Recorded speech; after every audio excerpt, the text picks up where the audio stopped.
Everyone, welcome to great study Tamil.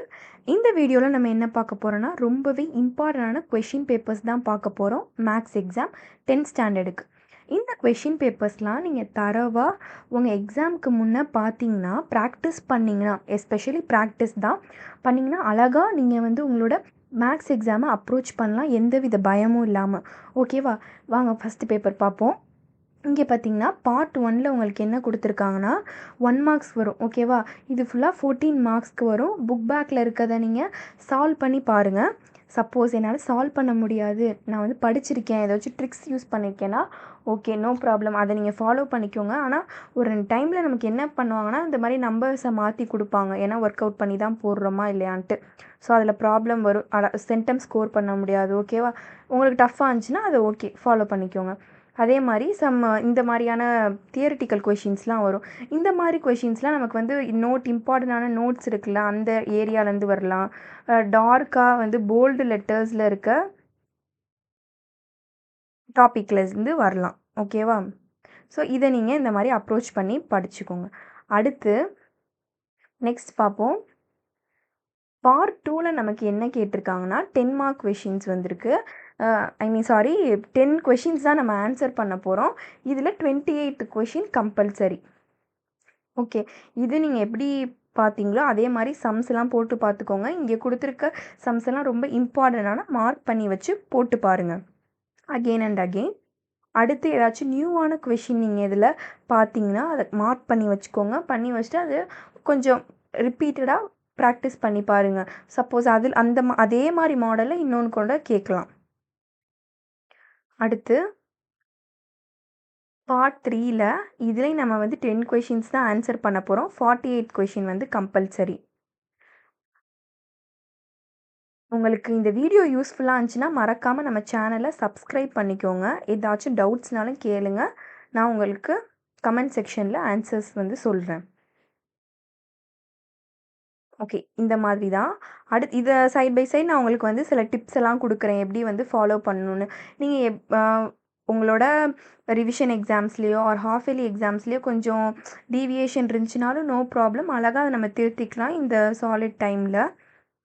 Okay, இப்போ பார்த்தீங்கன்னா answer all the questions இருக்குது. ஓகேவா? இப்போ நமக்கு என்ன கேட்டிருக்காங்கன்னா ஒரு ஜாமெட்ரிலேருந்து ஒரு கொஷின் வந்திருக்கு. அதுக்கடுத்து இங்கே கிராஃப்லேருந்து ஒரு கொஷின் வந்திருக்கு. ஓகே, இதையும் நீங்கள் தரவாக போட்டு பார்த்துக்கோங்க. இதை நீங்கள் ஒரு டெஸ்ட் மாதிரி கூட எடுத்துக்கலாம். ஓகேவா? மாடல் டெஸ்ட்டாக. அடுத்து எப்பயுமே நம்ம இதை சைட் பை சைட் மார்க் பண்ணிட்டே வாங்க.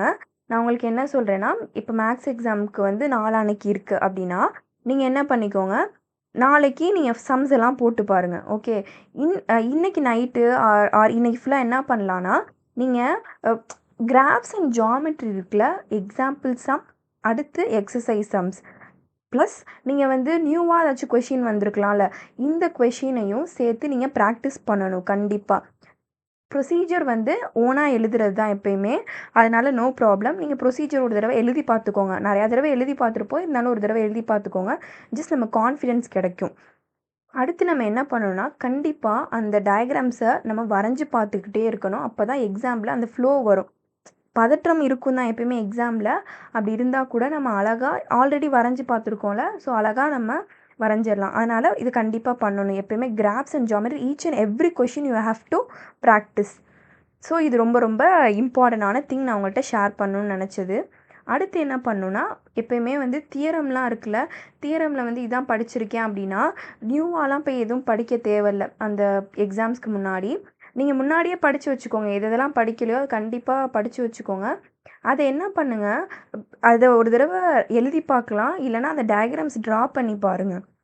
இது ரொம்ப ரொம்ப இம்பார்ட்டண்டான திங்ஸ். தேல்ஸ் தியரம், பித்தாகரஸ் தியரம், இதெல்லாம். இது பாருங்கள், நம்ம 2 டைம்ஸ் பார்த்துட்டோம் தேல்ஸ் தியரமே இங்கே. இதெல்லாம் பண்ணிவிட்டு நீங்கள் என்ன பண்ணிக்கோங்க, அதெல்லாம் மார்க் பண்ணிக்கலாம். இதுக்கு என்ன நான் ஒன்று சொல்லுவேன்னா, ஒரு எந்த நோட்டில் வந்து நீங்கள் போட்டு பார்க்க போகிறீங்களோ, ஷீட்ஸில் போட்டு பார்க்க போகிறீங்களோ, அழகாக ஒரு ஷீட் எடுங்க. எடுத்து அதில் எந்தெந்த எக்ஸசைஸ்லாம் புக்கில் இருக்கோ அந்த எக்ஸசைஸ் ஜஸ்ட் எழுதுங்க அப்படி. இப்போ எக்ஸசைஸ் 1.1, எக்ஸசைஸ் 1.2 அப்படின்னு எக்ஸசைஸ் வந்து ஃபஸ்ட் சாப்டர் இருக்கிறது ஃபுல்லாக எழுதுங்க. அந்த மாதிரி ஒவ்வொரு சாப்டர்ஸ்க்கும் நீங்கள் எழுதிட்டே வாங்க. ஓகே, எழுதிட்டே வரும்போது என்ன பண்ணுங்க, இது ஒவ்வொரு சாப்டருக்கும் நம்ம எழுதிருவோம். இதோட அடிஷ்னலா என்ன எழுதணும், 1 மார்க்ஸ் எழுதணும். அடுத்து கிராஃப், ஜியாமெட்ரி எழுதணும், தியரம் எழுதணும். இதுலேருந்து தான் மெயினா நம்ம கேட்க போறாங்களே. இப்போ கிராஃபும் ஜியாமெட்ரியும் நான் சொன்ன மாரி நீங்க போட்டு பார்த்துருப்பீங்கள்ல. போட்டு பார்த்தோன்னே என்ன பண்ணிருங்க, இப்போ ஜியாமெட்ரில நான் எக்ஸாம்பிள்ஸும் ஃபுல்லா போட்டுட்டேன், எக்ஸர்சைஸும் ஃபுல்லா போட்டேன்னா, அத ரவுண்ட் பண்ணிக்கோங்க. ஓகேவா? இப்போ வந்து இதான் நம்மளோட ஷீட் இருக்குன்னா, இப்போ வந்து ஒவ்வொரு எக்ஸர்சைஸா எழுதிப்பீங்களா? எழுதிட்டு இங்க வந்து என்ன எழுதிருங்க, இந்த இந்த இடத்துல என்ன எழுதணும், இந்த சொல்றேன். இங்க பாருங்க. இந்த இடத்துல தியரம்னு எழுதிக்கோங்க. அடுத்து கிராஃப்னு எழுதிக்கோங்க. ஜியாமெட்ரி ஓகேவா? இது எல்லாத்தையும் எழுதிட்டு, ஒவ்வொன்னா நம்ம முடிக்கும்போது ரவுண்ட் பண்ணி வச்சுக்கோங்க. உங்க ஒரு ஷீட்ல. ஃபுல்லா நீங்க ஒவ்வொரு கொஸ்டினா எழுத சொல்ல வரல. ஜஸ்ட் அந்த கிராஃப், ஜியாமெட்ரி இப்போ கிராஃப் ஃபுல்லா முடிச்சுட்டீங்க. எக்ஸாம்பிள் எக்ஸர்சைஸ்னா ரவுண்டு. அடுத்து தியரம் ஃபுல்லா பார்த்துட்டேன் அப்டின்னா ரவுண்ட் பண்ணிக்கோங்க. இது மாரியே பண்ணிட்டு வாங்க. அடுத்து ஒவ்வொரு எக்ஸர்சைஸா எக்ஸர்சைஸ் பை எக்ஸர்சைஸ் முடிக்கும்போது, ஒவ்வொரு எக்ஸர்சைஸையும் கம்ப்ளீட் பண்ணி ரவுண்ட் பண்ணிட்டே வாங்க. நீங்க கொஞ்சம் படிச்சு முடிச்சோனே அத எடுத்து பார்க்கும்போது, ஓ! நம்ம இவ்ளோ படிச்சிருக்கோமா? நமக்கு கான்ஃபிடன்ஸ் வரும். ஓகேவா? அடுத்து எதெதெல்லாம் நம்ம படிக்கணும்னு சொல்லிட்டு நம்ம இன்னும் கொஞ்சம் தெளிவா பார்க்கலாம். ஸோ இதுவும் நல்ல ஒரு மெத்தட் தான். இந்த மெத்தட நான் ஃபாலோ பண்ணுவேன். அடுத்த ஷீட்ல இதெல்லாம் ஃபுல்லா நம்ம எழுதிருவோமா? எழுதினதுக்கப்புறம் கீழ வந்து இம்பார்ட்டன்டான கொஸ்டின் பார்க்கணும். இல்ல இந்த இத நான் வந்து ஒரு தடவ அகெயின் நான் பார்க்கணும்னா, அந்த பேஜ் நம்பர நோட் பண்ணிக்கோங்க. புக்ல மார்க் பண்ணியிருப்பீங்க. ஓகேவா? அந்த பேஜ் நம்பர் இப்போ 176 பேஜ் நான் பார்க்கணும்னா, அத நோட் பண்ணிட்டு இம்பார்ட்டன்ட்னு போட்டுக்கோங்க. இது ரொம்ப இம்பார்ட்டன்ட்டா இருக்கு அப்புட்னா, இந்த மாரி நீங்க மார்க் பண்ணிட்டு வந்தீங்கன்னா, எதுவுமே மிஸ் ஆகாது. நம்ம ஃபுல்லா எது எதெல்லாம் படிக்கணும்னு நெனச்சோமோ, அத வந்து எக்ஸாம்க்கு போற லாஸ்ட் மினிட்லயும் பார்த்துக்கலாம். அட் த சேம் டைம் நம்ம என்ன பண்ணிக்கலாம், அழகா முடிச்சதெல்லாம் நமக்கு தெரிய வரும். ஓகேவா? இந்த மெத்தட் ஃபாலோ பண்ணுங்க. ஓகே. இது அடுத்த கொஸ்டின் பேப்பர்.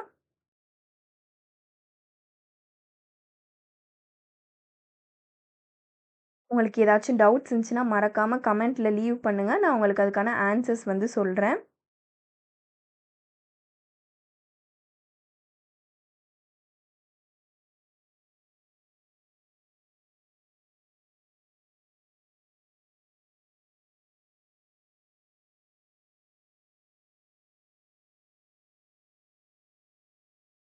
ஓகே. நம்ம நெக்ஸ்ட் வீடியோல மீட் பண்ணலாம்.